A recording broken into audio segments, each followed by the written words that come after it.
President Trump reportedly holding a Situation Room meeting yesterday with top officials as he weighs whether or not to extend the ceasefire with Iran, which ends Tuesday night. Chief foreign correspondent Trey Yingst joins us now from Israel with the latest. Trey, good morning. Yeah, hey guys, good morning. The ceasefire between the United States and Iran is set to expire in just 72 hours. And already the Iranians are testing the agreement. Over the weekend, two vessels that were trying to pass through the Strait of Hormuz reported gunfire toward their ships. Other vessels were able to pass, but the Iranians say the strait is closed once again and in their control.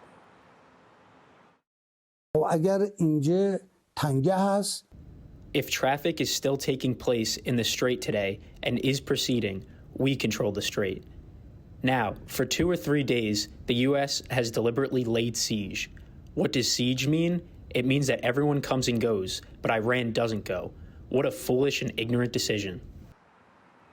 The U.S. blockade of Iranian ports remains in effect. CENTCOM said that 23 vessels complied with their warnings to turn around on Saturday. Additional vessels were forced to turn around today. President Trump spoke from the Oval Office over the weekend about the situation in the strait. They got a little cute, as they have been doing for 47 years. Nobody ever took them on. We took them on. They have no Navy. They have no Air Force. They have no leaders, they have no nothing. Actually, their leaders are, it is regime change. The Iranians continue to threaten U.S. forces in the region, but while the Iranians are talking, the Americans are preparing, sending dozens of additional transport planes to the region over the weekend. The upper hand is with our forces. We hold the advantage. We have not struck many of the targets. In other words, we have left some more important matters for later stages. And if matters return to war again, we hold the upper hand. We can stop oil production. We can shut down 15 million barrels of oil a day and keep it suspended for an entire year. We did not want to create major disruption in the world, so we showed patience and acted with restraint. The reality is the United States has the upper hand, the most powerful military in the world that is preparing if negotiations fail. Guys? So, Trey, clear this up, because there seems to be some confusion about whether the strait is open or not.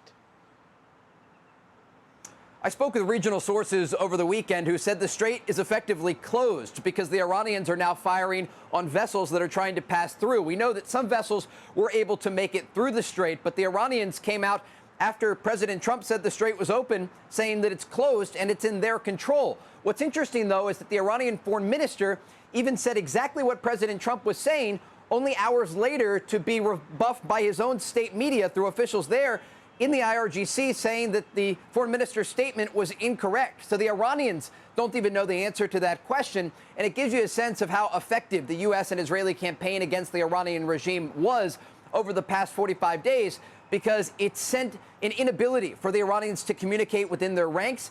And also there are clear disagreements between not only the foreign minister, but also the Speaker of Iran's parliament and top IRGC officials about what to do with the Strait of Hormuz. Guys? Trey, so the Iranian regime is saying, well, we've got the upper hand and we can just shut off oil for, up to a year if we want, and that'll hurt you, but it actually hurts China, right, the most? Yeah, it hurts China and other countries. The United States relies very little on the oil that is passing through the Strait of Hormuz, just a few percentage points when you look at the spreadsheet for American usage of this oil. Some European countries, the number is 20 or 30%. But as it relates to the Iranians, what they are describing here is actually a situation that is hurting their economy, not the U.S. economy, because the Iranians use Karg Island for 90% of their crude oil processing. The Strait of Hormuz is a critical waterway to export their oil. So the U.S. blockade of Iranian ports was described to me today as strategic excellence by President Trump, understanding that this is choking off the main ability for the Iranian economy to function. And so while the Iranians make many of these statements publicly, privately they are very worried about what is taking place. And again, they don't hold the cards at the negotiating table or on the battlefield. And it gives President Trump a variety of options if the Iranians are unwilling to move the needle. Remember, just over the weekend, it looked like there was some progress being made toward a second round of direct talks between the United States and Iran. Now the Iranians are saying they're going to keep the Strait of Hormuz closed. They are saying they're not willing to give up their highly enriched uranium, and they say they are prepared to return to war with the United States. They're trying to call President Trump's bluff, and as we have seen in the past, the president is not bluffing. He is very serious about the situation with Iran, and there are two options for the Iranians. Either they make a good faith deal and give up their enriched uranium, or it will be taken from them. Trey, it's Lucas. Pakistani media is reporting today it looks like there's been some C-17 flights into Islamabad. It looks like talks could be resuming this week. You talk about the chaos inside Iran with the leadership, the IRGC versus the politicians. What do you think the next steps are with these talks? Could they be resuming this week? It's a great question. There was a delegation from Pakistan that arrived in Tehran late last week and tried to move the ball forward. And the Iranians even acknowledged this. They said they received new proposals from the Americans, but they'd not yet responded.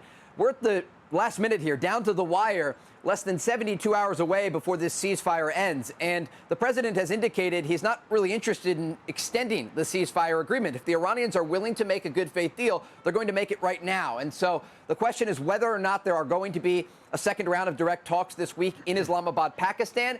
Preparations appear underway for that possibility.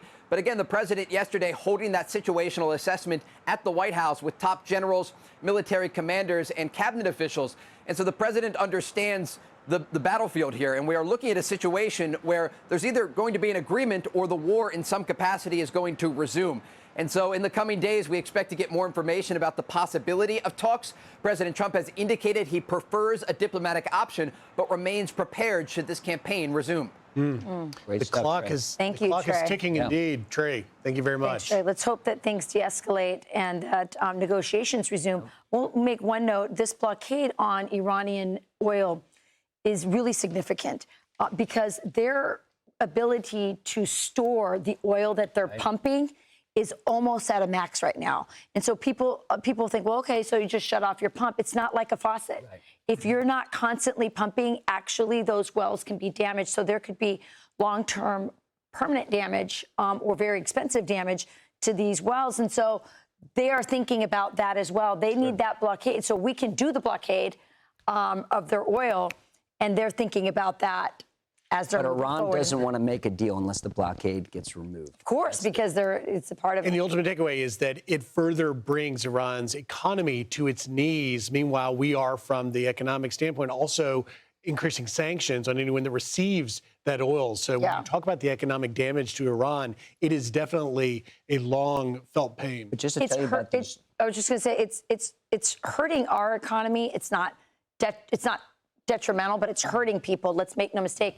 And it has very serious political consequences for the midterm. It does appear the talks will happen this week because already some notices have gone out to the hotels in Islamabad to clear out. Another delegation is coming in. That's just what happened last time with Vegas.